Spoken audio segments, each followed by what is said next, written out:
Hi, this is a Mitre Saw, powered Mitre Saw, and we have a bunch of junk wood that we're going to burn in our fire pit on the house. Level. So we have some, these are some hardwood flooring pieces that were left over from an old house.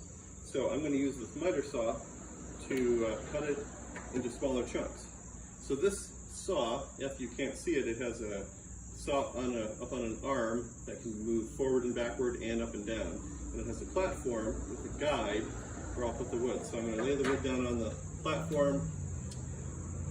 And I know where the saw blade comes through because there's a big groove in the middle. So I'm going to line up the wood such that the saw blade will go roughly where I want to cut it. I make sure my left hand is far out of the way. That's about a foot and a little bit more off to the side, holding the piece of wood in place. This saw also is sort of on a sawhorse, so off to my left is where the longer end of the wood is laying. So I've adjusted that to the right height so that it supports the wood. So I'm just holding the wood in place with my left hand, and my right hand is holding the saw. So I have to push down with my thumb and then pull it, squeeze in with my fingers for the saw to work. So I'm going to pull it back so that the blades can spin up, and then I'll move it forward against the fence to cut the wood, and then I'll release the saw once it's through.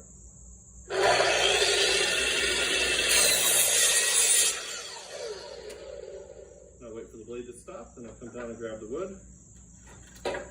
And it's a nice little short piece of wood that we can use for kindling. So I'll continue to do that for a couple more pieces. I have one long piece that I'm cutting into a bunch of little pieces. So again, place the wood where I want it, hold it with my left hand, hold the wood against the fence far outside of where the blade will go.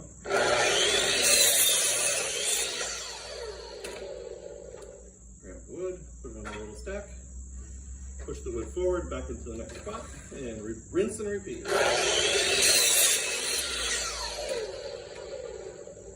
Always making sure to keep the hand far from the blade.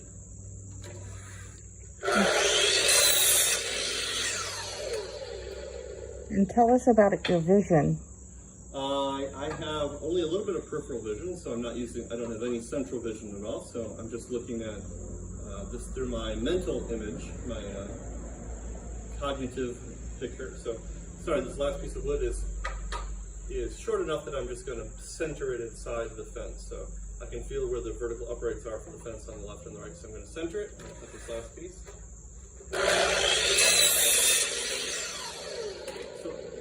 So I'm doing this all non-visually, so my eyes aren't playing any role in this whole operation. So that's how to operate a Mitre Saw safely. Zoom 1.2.0 zoom. Stop recording video.